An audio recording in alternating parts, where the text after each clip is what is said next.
So good afternoon, everyone, and welcome to this webinar, which we have organized. We are the Maritime Committee of the Section of Business Law of the Nigerian Bar Association. The Maritime Committee is just one of a number, in fact, of 21 committees that are run by the Section on Business Law. The Section on Business Law is chaired by Mr. Sheni Adio, SEN, who is here with us, and will give some opening remarks. Our committee is headed by myself. My name is Funke Agbo. Other members of my committee include the two moderators here today, Adedoyin Afun, who is our second vice chair, Kashimana Sumba, who is our secretary, Mr. Dr. Wole Akinyeye of Olisa Agbakova Legal is our first vice chair. We have also Shola Abiloye of ACAS Law, and Okemute Ejokpa, also of ACAS Law, and Tunde Adeshoko, also of ACAS Law, who are members of the committee and have worked very hard to make sure that this webinar goes live today. What we'll be talking about is ship finance, evolution, challenges, and opportunities. And of course, we are talking about Nigeria. Shipping is a worldwide industry, vital to the world economy, and makes up over 90% of world trade. And now in these COVID times, probably even more, since there's no freight being carried by the aviation industry. Shipping is the lowest cost per unit move of any form of transportation.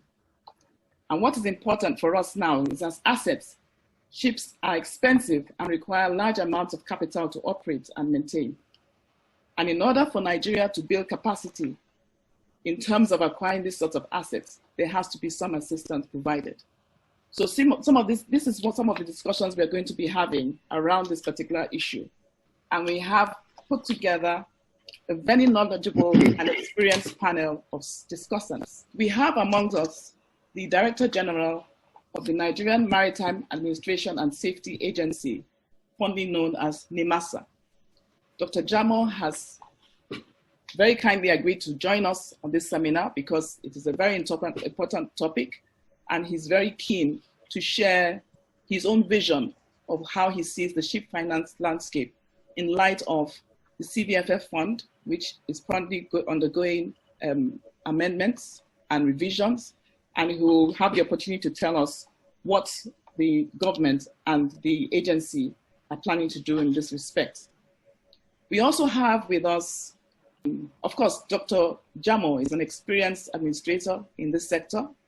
He's been the executive and financial director of NIMASA for almost 30 number of years, and he will give us the benefit of his experience. We also have amongst us Sir Peter Olorunfemi, who is an experienced banker. He was the erstwhile head of shipping at formerly known as Sky Bank, now known as Polaris Bank, and has over 35 years banking experience covering treasury, corporate, and investment banking. He's a maritime consultant and also be giving us some background, especially the historical background of ship financing in Nigeria. We also have with us Mr. Emeka Ndu, who is a ship owner and vice chairman of CNI Leasing. He's also an experienced person in this industry and currently also a member of the committee set up by the Minister of Transportation to review the CVFF regulations. I think Sir Peter is also one of those people. We also have with us Mr. Patrick Ene. He is the divisional head corporate banking of Nova Merchant Bank Limited, and also was the head infrastructure and transport division of now Access Bank, formerly Diamond Bank, and will be also sharing his experience with us. And finally, and not the least, is Mr. Jeremy Dean, who is an experienced international ship finance person. He used to be the former head of shipping and marine finance at Investec Bank PLC from 2007 to 2016, has over 30 years experience in structured asset finance, shipping finance in both principal and advisory capacities. He'll be able to give us some experience or some knowledge of what kind of funding can be found in today for the ship finance industry in Nigeria. It's currently Principal Hayfin Capital Management LLP in the UK. So with that, I will invite the chair of the section on business law, Mr. Sheni Adio, to give a few welcome remarks. Mr. Adio.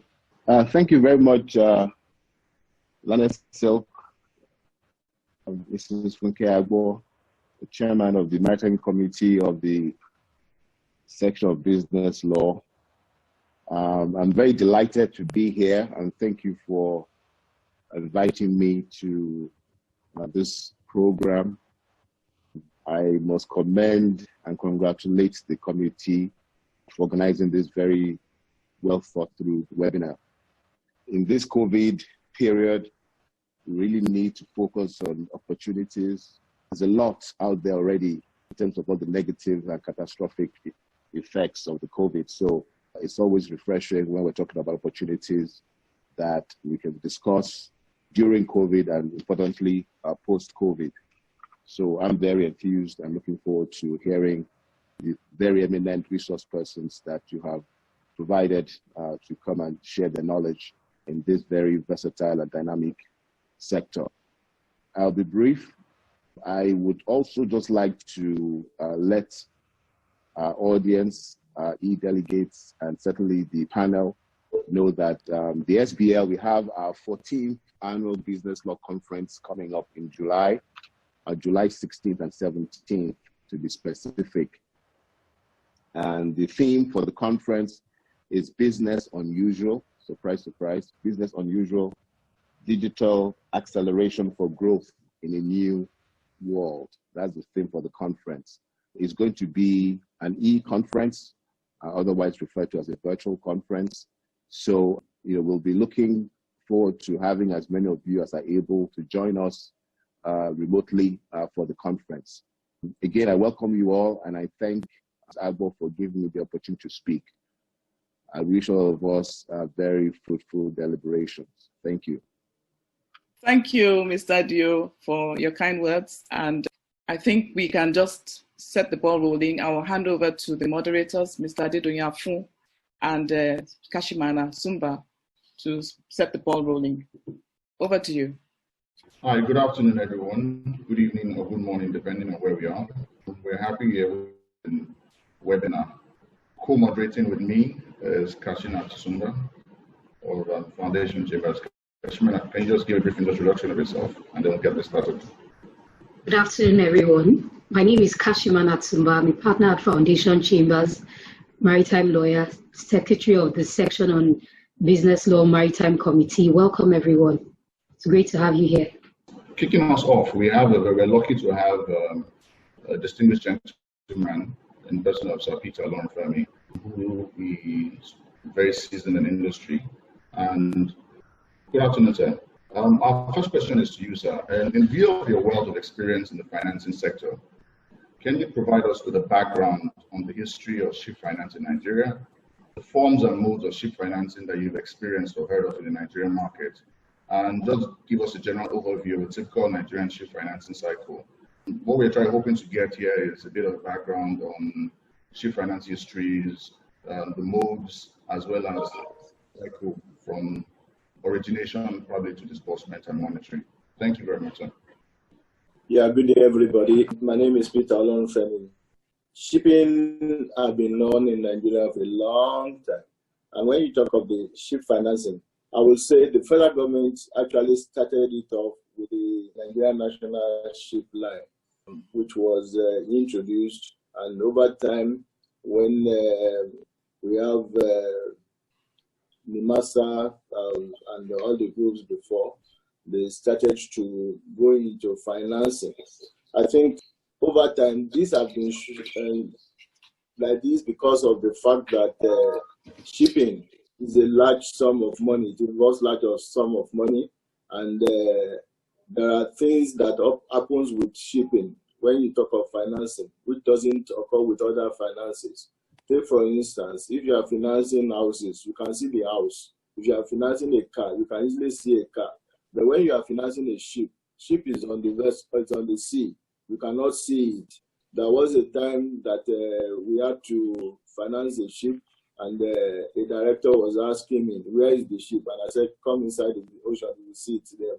So you find out that it's difficult to see the ship. And because of that, banks find it difficult in getting involved with the financing, especially in Nigeria. Over time, NIMASA tried to introduce the CVFF, and they shortlisted about 4 banks. Because of that, inspired banks to start lending to shipping companies. But along the line, NIMASA reneged on this. They didn't go ahead, and it came to the fact that the government took the money from the banks, and because of that, banks, they stepped down shipping. I remember that there was a time that a company was given a loan at about 7%, and they were doing well. But when there was no foreign money to continue, the bank had to convert that dollar loan to naira loan at almost 20-something%. And if you have done your work well and you are working on 7 to 9% interest, and you have to be paying 20-something%, you find out that the possibility of managing repayment is there. There are various types of fish financing that are available. You have investment funds, you have investors and lenders, you have a private placement that are available, and you have a financial market. I think those that have gone to the financial market are the ones that are actually been enjoying, because you will only pay from dividend. But other people that have gone to banks, after some time, they do have problems.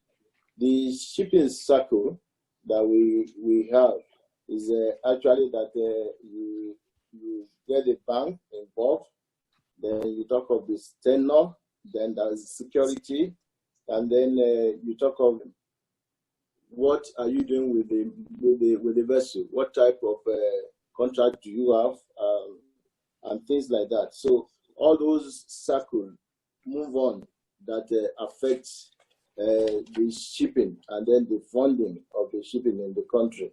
There are challenges in the enforcement of security provided by the ship owners, and you find out that circuit of importation, at times ship owners, they do not work on this, and when they are to remit funds through bidding, they find it difficult.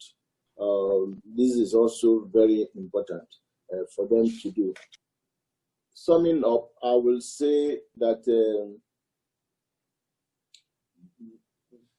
there are about 5 things that we say that are important in ship financing in Nigeria that we need to look at. The tenor, many banks, they finance ships 3 years. There's no way that you will buy ships of millions of dollars and then they want repayment within 3 years. Repayment should be nothing less than 10 years when you talk of the tenor, because the ship has a large tenor, almost 15 to 25 years. So we need to look at that. The interest rate needs to be single digit, because ship owners are actually competing with other ship owners all over the world. And this is where the CVFF comes in, so that if money is available and ship owners are able to get financing of their ship within 5% and 7%, it will enable them to move on and to do very well. And also, banks, they need to do certain things to make sure that this is done. And that is that there are managing companies, that those people that are to manage the vessel, those ones are more important even than the vessel. So it is important that banks that are financing ships consider those companies that they manage the vessel, because they are the one to make sure that the vessel is in good condition, that to make sure that they do all the services that are supposed to be done as and when. A ship owner may renege in doing the servicing of the vessel. So it is important that we have that. Number 4 is the cargo. This is also important. A bank must have made sure that there is involvement of cargo in what you want to do, and then what are you doing? Is this one sustainable for the next 3, 4, 5 years? And here also, NIMASA comes in to actually discuss with NNPC to make sure that they make available to Nigerian ship owners the opportunity of first taking charge in any ship contracts that are available. And also, where the NIMASA gives temporary importation permit, it should not be more than 6 months at the first instance. And when they are doing that, the first one, they should even ask the ship owners, you have a vessel that can do this. If they say they don't have, then we give you 6 months. If after 6 months you don't come back to us, say 5 months. If after 5 months you don't come back to us, we will still renew this. And then they can now renew further for another 6 months. So that we give, and also it is important for NPA and NIMASA to open up Nigerian ship owners, both to the international, within Africa, so that they also can be doing well. Then the last one I want to talk of, which is actually going for the organizers, is the legal position. Ship owners do suffer a lot when it comes to legal intimidation and so on in this country, because it takes a long time. Say, for instance, you stop a vessel from working just because somebody has taken the vessel to court. Whereas it's possible that the lawyers and the judges should allow the vessel to continue working while the money comes into an account with the court, so that the vessel does not lose that contract. Because once that contract is lost, if the owner is able to win again the case, he will lose that contract because there are other people that are waiting for it. So there should be a way where the law should actually protect the nation, not even the ship owners or the person that is taking, but the nation. Because if the vessel is not working, another vessel is waiting. And most likely, in most cases, there are foreign vessels that are waiting to take this opportunity from us. I don't know whether my time is up, but let me stop here. I'm open to other questions. I have not finished going through all what I've noted down, but I need to give some other people chances. Thank you very much for a very, very good introduction, and your points are noted, sir. Kashimana, over to you to ask the next set of questions. Thank you.